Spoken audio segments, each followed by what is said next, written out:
네, 오늘 웅진에너지가 한 가지 이슈가 나왔죠. 네, 무상감자 90% 이슈로 네, 거의 하한가까지 떨어진 상황입니다. 일단은 뭐 웅진에너지 주가에 대한 전망보다는 무상감자가 어떤 건지에 대한 이제 정의에 대해서 좀 말씀을 드리려고 해요. 그래서 뭐 주식을 오랫동안 하신 분들이시면은 잘 아시겠지만 주식을 한지 오래되지 않으신 분들은 이런 용어에 있어서 조금 어려우실 수 있다라고 보기 때문에 이런 용어가 뭔지 어떤 개념인지 어떤 효과인지 이런 부분들을 오늘은 좀 말씀드리려고 합니다. 그래서 무상 감자에 대한 개념부터 한번 좀 최대한 쉽게 좀 설명을 드리도록 할 텐데요. 우선은 그 자본금이라는 걸 가지고 회사가 항상 이제 시작을 하잖아요. 그런데 이 자본금을 회사를 운영하다 보면은 늘릴 수도 있고 줄일 수도 있습니다. 그래서 이제 자본금을 늘리는 것을 증자라고 하죠. 네, 증자. 자본금을 늘린다는 거고, 그 다음에 이제 자본금을 감소시키는 것을 감자라고 합니다. 우리가 이제 뭐 먹는 그 감자가 아니라 자본 감소, 네, 자본 감소를 이제 감자라고 보시면은 될 것 같아요. 근데 이 증자에는 이제 크게 두 가지가 있습니다. 보통 이제 우리가 흔히 알고 있는 싫어하는 악재라고 볼 수 있는 거죠. 유상증자, 네, 그 다음에 무상증자가 있습니다. 그래서 유상증자라는 것은 돈을 받고 자본금을 늘리는 거예요. 그래서 회사 입장에서는 이제 돈이 들어온다는 장점이 있지만 주주 입장에서는 주주 가치가 희석된다는 단점이 있죠. 반면에 무상증자는 돈을 받지 않고 네, 주식 수를 늘리는 거예요. 그래서 회사로 들어오는 돈은 없습니다. 근데 주주 입장에서는 주식이 늘어나는 효과는 있고요. 다만 기업 가치가 바뀌는 것은 아니죠. 그래서 감자라는 것도 이제 똑같습니다. 크게 이제 두 가지로 나뉩니다. 첫 번째는 유상감자. 두 번째는 지금 나오는 이슈인 무상감자. 대부분의 감자는 거의 다 무상감자라고 보시면 돼요. 유상감자는 별로 없습니다. 유상감자는 이제 자본금을 줄이면서 주주에게 줄인 돈을 보상해 주는 것을 유상감자라고 그러고, 대부분의 형태인 무상감자는 자본금을 감소시키면서 주주에게 보상을 해주지 않는 형태입니다. 보통 재무구조가 굉장히 안 좋은 기업이 바로 이 웅진에너지처럼 무상감자를 시행한다, 이제 이렇게 봐주시면 될 것 같아요. 이게 이제 기본적으로 자본금이 변동되는 원리입니다. 네, 여기까지를 이제 기본 이해로 보시면 될 것 같고요. 그 다음에 보통 이제 회사가 세워질 때는 자본금이 있습니다. 근데 자본금만으로 보통 회사가 세워지지는 않고 그에 따른 이제 부채도 있거든요. 그래서 이 자본금과 부채가 합쳐져서 회사의 자산이 된단 말이죠. 그런데 뭐 이런 경우가 있을 수 있어요. 자본금이 예를 들어서 1천억이다라고 해볼게요. 네. 그런데 회사가 이제 이익을 나면은 이익잉여금이라고 유보를 합니다. 그 이익잉여금이 예를 들어서 뭐 500억이라고 해보겠습니다. 그죠? 그럼 부채 빼고 이 회사는 총 1,500억 정도의 이제 그 보유 자산이 있는 것이다라고 보시면 될 것 같아요. 부채를 제외하고. 그런데 이익이 계속 날 때는 괜찮은데 회사가 계속 손실이 난다고 쳐볼게요. 그럼 회사의 자산을 계속해서 까먹잖아요. 자, 마이너스 300억 손실이 나면 어떻게 되죠? 이익잉여금에서 까집니다. 그러면 이익잉여금이 200억이 남게 되죠. 근데 여기서 또 손실이 나면 어떻게 되죠? 마이너스 300억 손실이 또 나게 된다면, 그럼 이익잉여금은 일단 제로가 되고 그 다음에는 자본금을 까먹기 시작해요. 자본금은 얼마가 되겠죠? 900억이 되겠죠? 그죠? 이런 상태를 뭐라고 합니까? 자본 잠식이 시작됐다 라고 합니다. 근데 여기서 그치지 않고 손실이 계속해서 난다면 자본금이 500억, 300억까지 줄어들 수도 있어요. 근데 이제 제가 전에 그 상장폐지 규정을 말씀을 드렸잖아요. 한국거래소에서 보는 법. 네, 그래서 상장폐지 관련된 영상을 제 유튜브에서 이제 검색을 해보시면 한국거래소에서 이제 상장폐지 종목을 피하는 방법에 대한 영상을 한 2개 정도 제가 찍었어요. 그래서 그 부분을 보시면 될 것 같고, 어쨌든 자본 잠식이 몇 % 이상이 진행되면 상장 폐지 요건에 해당이 될 수 있는 거거든요. 왜냐하면 그 회사가 그만큼 위험하다는 거잖아요. 이익잉여금을 다 까먹고 자본금까지 까먹고 있으면은 얼마나 회사가 위험한 상태겠습니까?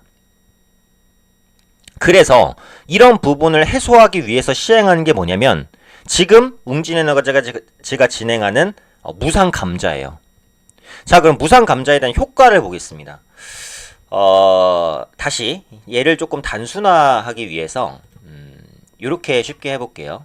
자, 자본금이 기본에 1천억이었습니다. 근데 손실이 한 700억 정도로 까먹었어요. 이렇게 되면은, 그러니까 다른 건 다 차치하고 이것만 볼게요. 그러면 자본금이 300억이 되는 거거든요. 그러니까 이론적으로는. 그럼 여기서 70% 자본 잠식이 일어났어요. 최대한 쉽게 하는 겁니다. 실무적인 개념은 이거보다 훨씬 복잡해요. 근데 이제 오늘은 그 무상감자에 대한 이해만 말씀드리는 거니까 원론적인 부분만 할게요.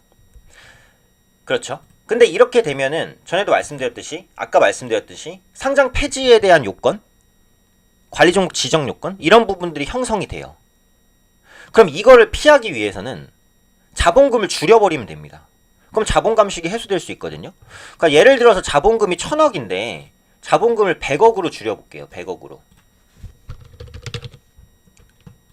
어떻게 줄이냐? 무상감자로. 이 경우에는 10대1 무상감자를 해야 되겠죠? 10대1 무상감자를 합니다. 네. 그럼 자본금이 100억으로 줄었어요. 100억으로. 그러면 지금 자본 잠식 상태가 해소되는 거예요. 그쵸? 처음에 자본금이 1000억일 때 손실 700억을 봤으면 300억이 남았으니까 70% 자본 잠식인데 자본금을 100억으로 줄여버리면 어때요? 이 자본금 100억이 잠식이 안 되잖아요. 자본 잠식 상태가 해소되는 거예요. 대신 주주는 어떻습니까? 100주를 가지고 있는 주주는 10주, 10주를 가지고 있는 주주는 1주를 받게 돼요. 내 주식수가 10분의 1이 되는 거예요. 그럼 이론적으로 주가는 원래 10배가 뛰어야 맞지만 실제로는 그렇지 않아요. 3, 4배 정도밖에 안 뛰거든요. 왜냐면 회사 가치가 그만큼 안 좋은 거니까. 그래서 보통 무상감자를 당하면 기업의 내가 가지고 있는 주식의 가치가 한 절반 이상으로 절반 이하로 떨어지게 됩니다. 자, 그럼 일단은 자본 잠식 상태를 해소할 수는 있어요. 나온 기사를 보시면 웅진에너지는 이제 감자를 결정했다는 소식이 전해지면서 하락에 대한 우려가 반영됐죠. 결손금 보전을 통한 재무구조 개선 목적으로 보통주 90% 무상감자. 그래서 보통주는 3천만 주에 300만 주. 10분의 1로 쪼그라듭니다. 여기서 보시면 자본금이 1500억대에서 150억대로 줄어들어요. 아까 지금 제가 보여드린 부분이에요. 자본금 1000억이 100억으로 줄어들면서 자본 잠식을 해소시키거나 자본 잠식을 크게 낮출 수 있고 관리 종목이라든지 상장 폐지 우려감을 일단은 벗어난다. 대신 주주 가치는 크게 훼손된다라는 거죠. 그러면 이렇게 무상감자를 한다고 해서 실제로 회사에 바뀌는 게 있어요? 바뀌는 건 아무것도 없어요. 이건 그냥 회계 처리일 뿐입니다. 이걸 한다고 해서 회사의 재무구조가 좋아져요? 표면적으로는 좋아지는 거예요. 왜? 자본 잠식을 일단 해소시키니까. 근데 실제로 회사의 경영이나 이런 부분이 나아지는 게 있어요? 없어요. 이거는 그냥 숫자 노름입니다. 그러니까 무상감자를 해서 상장 폐지를 면했다고 해서 끝난 게 아니에요. 그만큼 회사의 구조가 안 좋다라는 것을 대외적으로 공표한 게 되는 거예요. 10대 무상감자 정도면은 회사가 정말 갈 때까지 갔다는 소리일 수도 있는 거거든요. 그렇기 때문에 주가는 보통 엄청난 악재로 작용을 한다는 부분이에요. 그래서 웅진에너지 역시도 오늘 하한가를 갔다가 거의 하한가 부근까지 에서 이제 약간 반등? 이 정도인데 궁극적으로 이 기업의 주가는 더 떨어질 가능성이 일단 높아요. 실제로 무상감자가 이루어지는 시점에 있어서는 이론적으로는 100원짜리 주식 10개면 하나로 합쳤을 때 1000원이 돼야 되지만 300원, 400원 정도밖에 안 되거든요. 보통 무상감자 이후의 흐름이 그렇습니다. 그렇기 때문에 이 종목은 보유하고 계시더라도 정리적으로 가시는 게 기본적으로는 맞다라고 보는 게 맞겠죠. 그래서 오늘은 이제 그 무상감자의 개념에 대해서 간략하게만 말씀드렸어요. 이게 실무적인 부분을 들어가면 훨씬 더 복잡합니다. 아까도 말씀드린 대로. 근데 지금 주식을 한지 이제 오래되지 않으신 한 1년, 2년 정도 되신 분들은 이런 개념이 어려우실 수 있기 때문에 개념 정리를 한번 하고 가자 라는 관점에서 말씀을 드렸습니다. 그래서 앞으로도 증권 용어 관련한 이슈가 있으면 제가 또 다뤄드리려고 하거든요. 이런 부분들 하나씩 익히시면 주식시장을 이해하시는데 좀 도움이 되실 거라고 생각을 하기 때문에 이런 용어적인 설명적인 내용들도 앞으로 꾸준히 좀 업데이트 해드리도록 하겠습니다.